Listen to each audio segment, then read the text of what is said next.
This is interesting here, Paul. If I was to go look at the blacks, I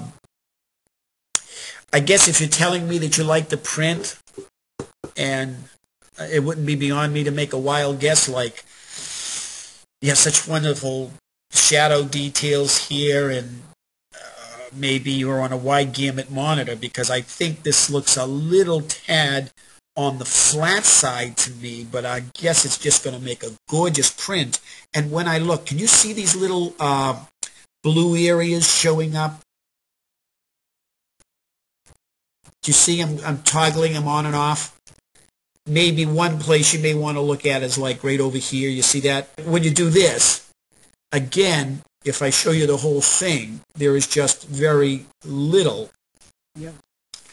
As long as you have a black, I'm guessing if when I print, I still think if you can print just a little tad on the light side, the eye will adjust it. I mean, for the shadow details, this is wonderful. There's not a lot I can add here. The only thing I may want to say on something like this is I see the exciting subtlety, and the other one will have to determine this. I see the wonderful blue sky. I see the complementing wonderful amber pink clouds back here. It's just wonderful. I may want to try to increase that saturation, only probably to reject it. Here is again this shadowing. If you have the opportunity of using Lightroom or Photoshop, and in essence using the Adobe Camera Raw, this little vignette tool is pretty nice, because it not only I can change this.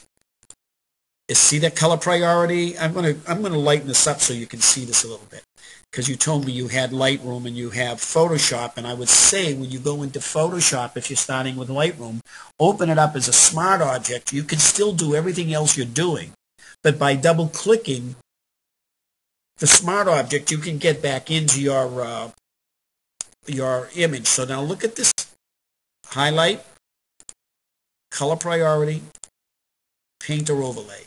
Let me go back in the history here so I can show you this. Paint, color. You see that subtlety going from here? Sometimes when I'm dealing with really flat subjects, I will go there, and now it's very unnoticeable, but look at how much is happening. So there's a good amount happening, holding the viewer's eye to the middle. If you want, you can take it down a little, but so here is just the subtleties of the before and after. And the only other thing I might want to try here, and I do a lot of this, a lot of the trial, and then say, no. But maybe I say, yeah, I'm a genius, this is just perfect, and come back the next day and say, nah, I went crazy here. All right, so if I look at this, now this is kind of fun. If I pick up a brush, someone says, well, what are you doing here? Oh, Bob, what the hell is going on? Well, again, I want you to think in terms of non-destructive processing, because all I'm doing is just look at this brightness. I don't want brightness at all. I'm just wondering if I can suck a little more color out of that. All right, now look at the difference between, I may zoom up so we can just see this a little more, and we can't have it. So again, if I go back to maybe this brush, I'm going to exaggerate this a little bit. And here is, I went up to 100% so we can see the subtle difference here? Again, you got to be careful here, because on the screen, it may look at, but I'm just noticing this wonderful blue of the sky and that. So again, here is maybe the before. Let me go here, before and after. It's kind of subtle, but I think it may be there. But here's what I'm trying to be sensitive to. I'm trying to be sensitive to this whole overall beautiful scene, this nice contrast and saturation in colors here. Okay, here's none. And see that little pump just go in there? So now, one more time, because it's so easy for me to do, and I will see if I drive myself nuts. I'm not sure if this blue